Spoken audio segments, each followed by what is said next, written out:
தென்றலே மெல்ல பேசு சீரியல்ல இனி எபிசோட்ல என்ன நடக்குது அப்படின்னு பாத்தீங்கன்னா, இப்ப லீலாவதியோட சதி திட்டத்தை நம்ம நர்மதா இளமதிக்கு ஃபோன் பண்ணி சொல்லிடுறாங்க. உடனே இளமதி வீட்டுக்கே வந்துடுறாப்புல. வீட்டுக்கே வந்து தன்னோட அப்பா கிட்ட இதெல்லாம் வேணாம். இந்த லீலாவதி சந்தர்ப்பத்தை யூஸ் பண்ணி சொத்தெல்லாம் எழுதி வாங்க பிளான் போட்டிருக்கா. அதெல்லாம் பண்ணாதீங்க அப்படின்னு சொல்லி பார்க்குறாங்க. ஆனா இப்பதான் அவரு இளமதிய மேல கோவத்துல இருக்கிறார் இல்லையா? நீ எல்லாம் வந்து பாத்தீங்கன்னா நம்பிக்கை துரோகி. நீ எல்லாம் பேசாத. லீலாவதி தான் நல்லவ அப்படிங்கிற மாதிரி அவரு பேச ஆரம்பிக்கிறாப்ல. ஸோ அதுக்கப்புறம் என்ன சொல்லியும் வந்து பாத்தீங்கன்னா, அவரு அத ஏத்துக்கவே இல்ல. நாளைக்கு வந்து பாத்தீங்கன்னா, கையெழுத்து போட்டு குடுத்துர்றேன். இந்த சொத்தெல்லாம் உனக்கு தான் அப்படின்னு சொல்லிட்டு, நீ பணம் குடு அப்படிங்கிற மாதிரி இளமதியோட அப்பா சொல்லிட்டாப்ல லீலாவதி கிட்ட.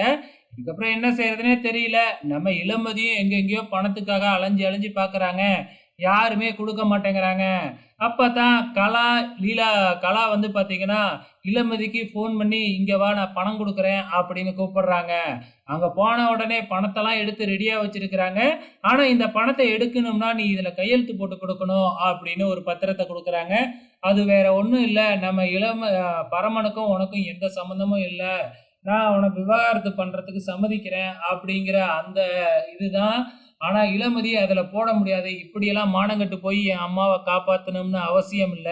நீ பண்ற இந்த துரோகத்துக்கு, இந்த பாவத்துக்கெல்லாம் ஆண்டவன் சீக்கிரமாவே உனக்கு கூலி குடுப்பான் அப்படின்னு இளமதி கலாவுக்கு சாபம் விட்டுட்டு போறாங்க.